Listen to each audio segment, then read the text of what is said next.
drivers of the many damaging consequences of taking orders where the customer doesn't tip, how is it even today that drivers would think this is still good for me? How is that possible? I want to assure you, whether you're a new driver or you have vast experience, taking no tip orders, it is not a good idea, and it never has been.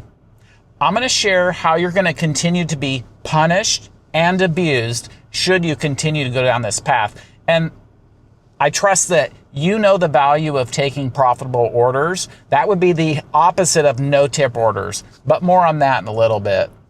The first big thing that's really going to punish you is you are going to be wasting so much of your time when you deal with customers that just don't tip. And this is especially true because these types of customers I've found in my nearly 7 years of experience doing this part-time, they are picky and they're demanding and they don't care about you as the driver whatsoever. And how do I know this? Clearly, it's because they didn't reward me with a tip. And so you're going to get the behavior that goes along with this. And just real quick, alcohol deliveries, they can be really great when you take the right ones where they tip. Here's where the bad ones, the daytime drinkers, the customers, when you come up, and of course we don't deliver to drunk people, but you can tell when they're hungover, they're already going to have a really bad attitude. And if you take an order from them where they didn't tip you, there's no tip that's going to show up. And instead, you're going to get a bad rating because they're already in a bad mood. And they just want more alcohol. And they don't care that you actually worked hard to bring it to them. And they don't care about anything that goes into the rest of what I'm going to talk about. So you will suffer from poor ratings. And it's happened to me. I learned my lesson. I don't do that anymore. Let me encourage you, don't do it either. Another thing that wastes your time is you are going to be stuck with that default hand to me at the door. Most customers these days, most customers that tip, they put in there, leave it at the door because they're busy doing other things. The default thing is to just say, hand to me. Now, when the customer doesn't tip, you're already knowing they don't pay attention to the app. They don't actually care. They just want their food. And so you are going to waste time knocking on the door, trying to coax them to come get their food. After all, they ordered it. They should want to eat it when it's hot and fresh. But this type of customer has a really poor attitude and they don't care about your time. And who knows what they're up to. But it's definitely not answering that door quickly. What is this going to lead to? I'm sure you can imagine where this is going, especially for experienced drivers. Eventually, you're going to be accused of doing something bad, like not delivering the food. And so when they do hand me orders in the app, there's no place to take a picture and prove that you delivered it. So what I recommend, and I know this is getting a little off topic here, I take my own pictures and I document that. And then in the text, I'll just say really quick, oh, it looks like you're not able to come to the door. I'm going to leave it here at your doorstep. Thank you and have a great day. That way in the chat, UberEats can see that you did drop it off, even though there's no picture. Now, before I continue with more poor communication, please share in the comments right now, no matter your experience level, please share all the bad things that customers have done and said to you that do not tip. And then it's going to be helpful. Follow up with your estimate based on, again, your experience. What percentage of customers tip and what percentage of customers don't tip? And I think that's going to paint the picture for all drivers to read. And I'm going to assume, based on my experience as well, the customers that don't tip, they're the bad ones and they give you a really hard time and all the bad things that are going into this video. So please share that, and any driver that reads it is going to benefit from that knowledge. So thank you for doing that. So as I was continuing to say, poor communication is just such a negative thing that goes into these no-tip orders. And the poor communication continues. What else goes on? These are terrible. You talk about making yourself angry. Gate codes. Customers that don't tip, they rarely, if ever, give a gate code because they don't care about you. They actually don't care. They figure you'll get in somehow as long as they get their food.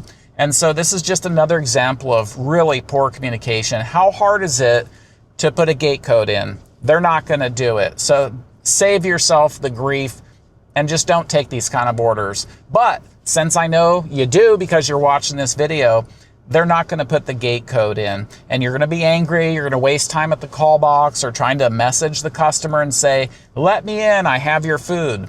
And then eventually you're going to learn you just sneak in behind someone else eventually when someone with the gate code comes in, and you're going to be quite upset, but you're going to get in and drop off the order.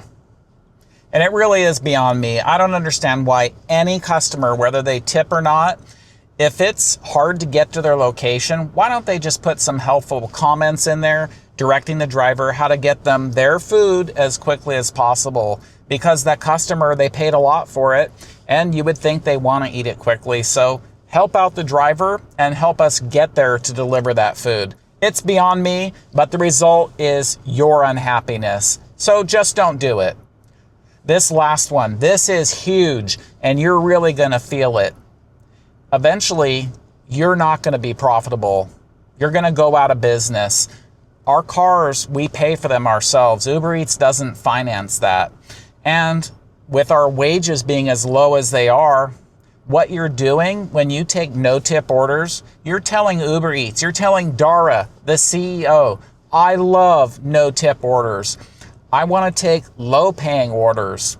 So what would any good company do? Wow, a worker wants to take low wages? Let's send them more. And you're just going to be in a cycle of endless low-paying orders. So if you just cut it off from the beginning and only take profitable orders, then you're set up for success. Another impact of taking no-tip orders is whatever time period that you're busy with that, you are not available to take a higher paying one because you chose the low paying one, and the math just works out easily. Let's say I can do 2 to 3 per hour. If I take $2 orders, the max I'm going to make is $6 an hour. That's horrible. But if you only take profitable ones, the one obviously the customer has to tip because Uber Eats isn't going to give a huge bonus to deliver food orders. Really, it comes from the tip. So if you wait and only take a profitable one, that's how you're going to make a good hourly wage and then have enough left over to pay the expenses of the wear and tear on your car. There's a huge impact. Obviously, primarily losing money, you're going to feel that immediately, and it may take you time to go out of business unless you wake up and watch videos like this one where you realize, wow, there is an answer, and it's not in no-tip orders. The other thing that's going to be painful for you when you get a bunch of bad ratings and accused of not delivering the food eventually from the no-tip customers, you're going to get deactivated and kicked off the app. All of these could happen quickly or they could happen slowly, but assuredly one day it's going to happen to you. So again, go back and check out those comments from fellow drivers and see what great insights they have of terrible customers because they don't tip. So that brings us to profitable orders. I think you agree there is an answer here. And profitable orders, obviously a lot of this comes from the customer tip, but not necessarily. There are times if the customer tipped a low amount or not enough and Uber Eats wants that order delivered, they're gonna raise the base pay. And obviously shame on Uber Eats for even lowering the base pay to begin with, because all orders should be profitable.